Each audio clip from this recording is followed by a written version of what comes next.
de faire respecter les critères les plus stricts pour ce processus.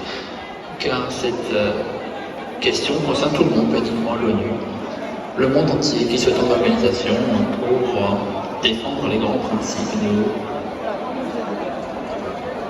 Nous entendrons les candidats un peu plus tard lors d'un format en tempo. Réunion générale, comme je l'ai dit le 4 mars, et comme c'était dit le 15 avril 2026, le dialogue débutera avec une présentation des candidats-candidates, les présentations de leurs priorités et de leurs idées, 10 minutes, après quoi il y aura un échange interactif. Chaque dialogue interactif pourra faire jusqu'à 3 heures. Les échanges interactifs auront lieu en 2 phases, comme nous l'avons fait par le passé. Nous commençons avec 1h30 de débat en se concentrant sur l'expérience, les compétences et les compétences de leadership pour une personne qui devra être à la tête d'une organisation adaptée à la. Ensuite, il y aura la deuxième phase qui se concentrera sur les 3 piliers de l'ONU, la paix, la sécurité, le développement et les droits humains. Conformément aux résolutions sur la utilisation, les représentants de la société civile sont invités à poser des questions lors de ces 2 débats thématiques, ces 2 phases. Avant d'entamer notre séance et avant d'entendre le candidat, je vais expliquer comment participer au débat. Appuyez sur le bouton de votre micro, n'appuyez pas sur le bouton, pas encore en tout cas. J'annoncerai que les délégations seront invitées à appuyer sur le bouton de micro au début du premier débat. Les États membres s'exprimeront de groupes, sont invités à s'approcher de la table et recevront la priorité. Les délégations ne pourront s'exprimer qu'une seule fois pour chaque débat, que ce soit au nom de groupe ou à titre national. La priorité sera donnée.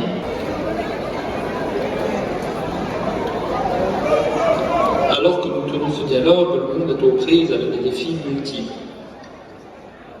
Renforcement des rivalités géopolitiques, conflits violents, vulnérabilité face au changement climatique, un accroissement des fragilités, qu'elles soient économiques ou sociales, sans oublier les migrations. Les crises auxquelles nous nous heurtons ne sont pas cycliques, elles sont systémiques dans leur ampleur et dans leur sévérité.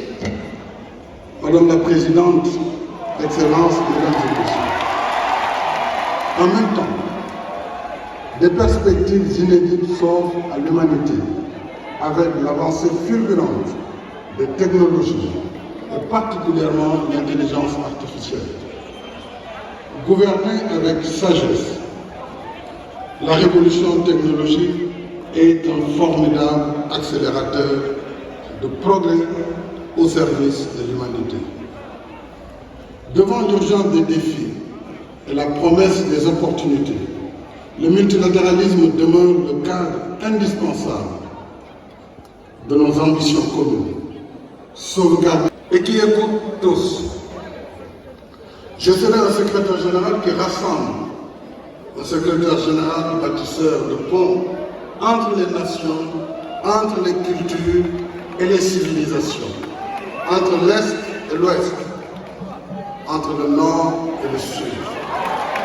J'engagerai sans délai une diplomatie préventive plus active dans l'alerte précoce, la médiation, la coopération entre les nations, surtout celle entre les Nations Unies et les organisations régionales.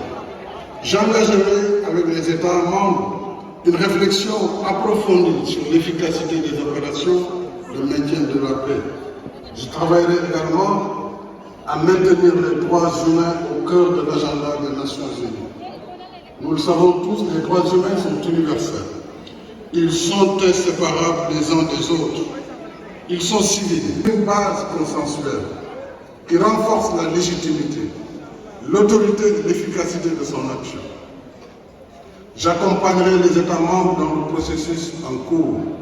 Je donnerai le meilleur de moi-même pour une organisation réconciliée avec ce principe, une organisation revitalisée, une organisation tournée vers un avenir plus radieux. Madame la Présidente, ladies and gentlemen, Madame la Présidente, Mesdames et Messieurs, nous sommes à la croisée des chemins aujourd'hui. D'un côté, il il y a un monde avec des nations divisées, et de l'autre côté, il y a un monde où les nations sont unies. La confiance est bâtie grâce à la cohérence, à la justice, à l'équité, grâce aux résultats. Et je veux être à la tête d'une ONU qui utilise ses ressources avec justesse et qui utilise sa voix de façon responsable. Une ONU qui a des résultats que les gouvernements peuvent défendre devant leurs citoyens. Il est temps de prendre des décisions audacieuses avec tous les États membres. Il est temps de faire mieux avec moins. Il est temps d'utiliser le plein potentiel de l'ONU. C'est le moment d'agir. Voilà la façon dont l'ONU demeurera pertinente. C'est comme cela que l'ONU regagnera la confiance des gens. C'est à nous de faire ce choix. L'union fait la force.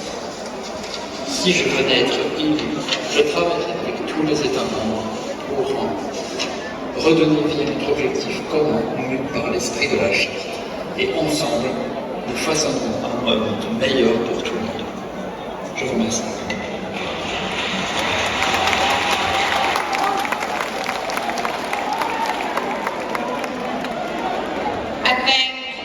Je remercie M. Sall. Nous allons entamer le premier débat. Les délégations souhaitant prendre la parole sont invitées à appuyer sur le bouton de leur micro immédiatement. Je leur rappelle aux membres qui sont encouragés à poser des questions pour 3 minutes. Les interventions ne devraient pas durer plus de 2 minutes pour les délégations qui s'expriment au titre national et pas plus de 3 minutes pour les délégations qui s'expriment au nom d'un groupe d'États membres. La politique sera stricte et les micros seront coupés automatiquement après que le temps imparti se soit écoulé. En premier sera l'écran pour aider les ordonnatrices à gérer leur temps. Le micro commencera à clignoter 30 secondes avant la fin du temps imparti. Comme je vous l'ai dit, le candidat aura le temps pour répondre. Les réponses ne vont pas faire plus de 2 minutes pour la délégation qui s'exprime à titre national et 3 minutes pour la délégation qui s'exprime au nom d'un groupe d'État. Je rappelle au candidat que le temps imparti sera strictement respecté. Les questions de la société civile seront mélangées aux questions des États membres. Comme je vous l'ai dit, on va se concentrer sur les capacités de direction, l'expérience et les compétences nécessaires pour être à une organisation forte, adaptée aux exigences de demain. Premier orateur 10, je vais donner la parole à Singapour, qui s'exprime au nom des petits États. Merci beaucoup, Madame la Présidente. J'ai l'honneur de m'exprimer au nom du groupe des petits États, un groupe interrégional composé de petits États, des États développés et en développement. Plus de 50 petits États qui souscrivent à cette déclaration et la liste des pays c'est annoncé. Nous saluons chaleureusement M. Macky Sall. Madame la Présidente, M. Macky Sall, la période qui est la nôtre, dangereuse, instable, caractérisée par des tensions géopolitiques, par des conflits, et pour les petits États, et sur le droit international, bien tout cela n'est une option. Enfin, le droit international est une nécessité existentielle. Le prochain secrétaire général ou la prochaine secrétaire générale jouera un rôle critique pour défendre la Charte des Nations Unies, certes, mais aussi pour réinsuffler une nouvelle pertinence à l'ONU et refaçonner son rôle. Nous tournons vers le secrétaire général pour préserver les intérêts de tous les États membres, surtout les intérêts des plus faibles, des plus petits, des membres les plus vulnérables de l'ONU. Nous ne souhaitons pas un monde où la force l'emporte, où le droit international, la souveraineté et l'intégrité des petits États sont violés en toute impunité.